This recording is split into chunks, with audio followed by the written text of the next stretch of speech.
Hello, fathers day ആയിട്ട് നിങ്ങൾ നിങ്ങളുടെ പപ്പമാരെയൊക്കെ വിഷ് ചെയ്തോ? എനിക്ക് 2 പപ്പമാരും ഇപ്പോൾ ഇല്ലാത്തതുകൊണ്ട് ആരെയും വിഷ് ചെയ്യാനുണ്ടായിരുന്നില്ല കേട്ടോ. അതൊക്കെ പോട്ടെ, എനിക്കിന്ന് രാവിലെ ജോലിക്ക് കയറണമായിരുന്നു. അപ്പോൾ ഞാൻ രാവിലെ വന്ന് ജോലിക്ക് കയറി. ഇവിടുത്തെ ഇൻഡിപെൻഡൻറ്റ് ലിവിങ് റിട്ടയർമെൻറ്റ് ഹോമിലാട്ടോ ഞാൻ വർക്ക് ചെയ്യുന്നത്. അവിടെ ഇന്ന് ഫാദേഴ്സ് ഡേ സെലിബ്രേറ്റ് ചെയ്യുമായിരുന്നു.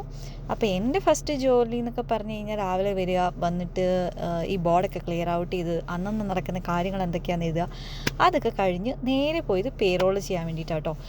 പേറോൾ സ്റ്റാർട്ട് ചെയ്തപ്പോഴാണ്, നമ്മുടെ നാട്ടിലെ പോലെ അല്ല കേട്ടോ, ഇവിടെ മണിക്കൂറിൽ ഇങ്ങനെ പേയ്മെൻറ്റ് കൊടുക്കുന്ന കാരണം നമ്മൾ കറക്റ്റായിട്ട് അവർ വർക്ക് ചെയ്യുന്ന ഹവേഴ്സ് വെച്ചിട്ട് വേണം നമ്മളെല്ലാ കാര്യങ്ങളും കൃത്യമായിട്ട് നോക്കാൻ. ഇല്ലെങ്കിൽ അടുത്ത ആഴ്ച കോൾ വരും, ഞാൻ ഇത്ര മണിക്കൂർ ജോലി ചെയ്തു, അതിൻ്റെ പേയ്മെൻറ്റ് എനിക്ക് കിട്ടിയില്ല എന്നൊക്കെ പറഞ്ഞാൽ. അപ്പം നോക്കിയും കണ്ട് സൂക്ഷിച്ചും ചെയ്തില്ലെങ്കിൽ 8ൻ്റെ പണി കിട്ടും. പിന്നെ ഒരു 10-10:15 ആയപ്പോഴത്തേക്കിനും പതുക്കെ നമ്മുടെ റിക്രിയേഷൻ്റെ ടീംകാർ ഇന്ന് ഫാദേഴ്സ് ഡേ ആയിട്ട് അവർ കാർ ഷോ ആയിട്ടോ സംഘടിപ്പിച്ചേക്കുന്നത്. അതിൻ്റെ ഭാഗമായിട്ട് പുറത്തുനിന്ന് നമ്മൾ കാറൊക്കെ കൊണ്ടുവന്ന് അതിൻ്റെ ഡിസ്പ്ലേയും കാര്യങ്ങളും അതിൻ്റെ മോഡൽസും പരിപാടികളും അതിൻ്റെ ഒരു ഷോ തന്നെ അവർ സെറ്റ് ചെയ്തിട്ടുണ്ടായിരുന്നു. അപ്പോൾ അതിൻ്റെ പരിപാടികളൊക്കെ അവർ ചെയ്തുകൊണ്ടിരുന്നപ്പം ഞാൻ നമ്മുടെ ഒരു റെസിഡൻറ്റ് 19th ബർത്ത്ഡേ, അതായത് 90ാമത്തെ ബർത്ത്ഡേ ആഘോഷിക്കും കേട്ടോ. അപ്പോൾ അതിൻ്റെ ഗിഫ്റ്റ് റാപ്പൊക്കെ കൊണ്ട് കൊടുത്തു. തിരിച്ചു വന്നപ്പോഴത്തേക്കിനും പയ്യെ ലഞ്ചിൻ്റെ കാര്യങ്ങളൊക്കെ അവർ പ്രിപ്പയർ ചെയ്ത് തുടങ്ങി. ഇവിടുത്തെ ലഞ്ചൊക്കെ അറിയാമല്ലോ, ഇവിടെ എന്താ പറയുക, ബാർബിക്യൂവും പിന്നെ അതുപോലെ തന്നെ പാസ്തയും ചിപ്സും അങ്ങനെ അതിൻ്റെ കാര്യങ്ങളൊക്കെ അവർ പുറത്തിങ്ങനെ ഔട്ട്ഡോർ സെറ്റ് ചെയ്തുകൊണ്ടിരിക്കുമായിരുന്നു. കാർ ഷോ ആയിരുന്നു കേട്ടോ, അടിപൊളി. എനിക്ക് കാറിനെ പറ്റി വലിയ ധാരണയൊന്നും ഇല്ലെങ്കിലും നിങ്ങൾക്ക് അറിയാവുന്ന ഇതിൽ ഈ കാണുന്ന ഏതെങ്കിലും കാറിൻ്റെ പേരുകളോ മോഡലുകളോ ഒക്കെ അറിയാമെങ്കിൽ കമൻറ്റ് ചെയ്യണേ. എനിക്ക് വലിയ ധാരണയൊന്നുമില്ല, പക്ഷേ എനിക്ക് കാർ കാണാനും അതെങ്ങനെയാണ് അതിൻ്റെ ഇൻറ്റീരിയറൊക്കെ കാണാനൊക്കെ ഇഷ്ടം കേട്ടോ. പ്രത്യേകിച്ച് ഈ കളറ്, ഇന്ന് കൊണ്ടുവന്ന എല്ലാ കാറുകളും ഭയങ്കര ഭംഗിയായിരുന്നു കേട്ടോ, പറയാതിരിക്കാൻ പറ്റില്ല.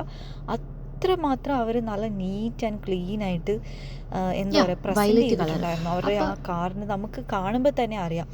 മെയിൻ എനിക്കിഷ്ടപ്പെട്ടതെന്ന് പറഞ്ഞു കഴിഞ്ഞാൽ എനിക്കെന്തോ കളറുകളൊക്കെ ഭയങ്കര ഇഷ്ടം കേട്ടോ. അപ്പം ഞാൻ പ്രത്യേകിച്ച് ഈ കണ്ട കളറുകളൊക്കെ എനിക്ക് ഭയങ്കരമായിട്ട് ഇഷ്ടപ്പെട്ടു.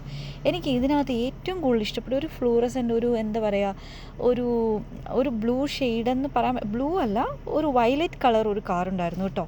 അത് ഞാൻ കാണിച്ചു തരാമേ, പോവല്ലേ. അപ്പോൾ ആ കളർ എനിക്ക് ഭയങ്കരമായിട്ട് ഇഷ്ടപ്പെട്ടു.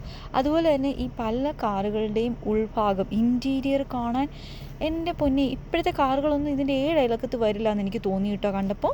കാര്യം എന്ന് വെച്ചാൽ അത്രയ്ക്ക് ഭംഗിയുണ്ട്. ഈ വരുന്ന റെഡ് കാറിൻ്റെയൊക്കെ ഇൻറ്റീരിയർ അടിപൊളിയായിരുന്നു. ഞാൻ പറഞ്ഞ കാർ ഇതാണ്.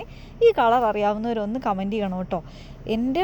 എൻ്റെ ഒരു എന്താ ധാരണയിൽ ഇതൊരു വയലറ്റ് പോലത്തെ എന്തോ ഒരു കളറാണ്. പിന്നെ ഇതായിരുന്നു നമ്മുടെ DL കുട്ടികൾ. ഇന്ന് ഇവരായിരുന്നു ഇതെല്ലാം പ്രിപ്പയർ ചെയ്ത് പ്രസൻറ്റ് ചെയ്ത്. അടിപൊളിയായിരുന്നു കേട്ടോ. അപ്പോൾ എല്ലാവർക്കും ഒരിക്കൽ കൂടെ ഹാപ്പി ഫാദേഴ്സ് ഡേ. എല്ലാവരും സന്തോഷമായിട്ടിരിക്കൂ. Thank you. ബൈ.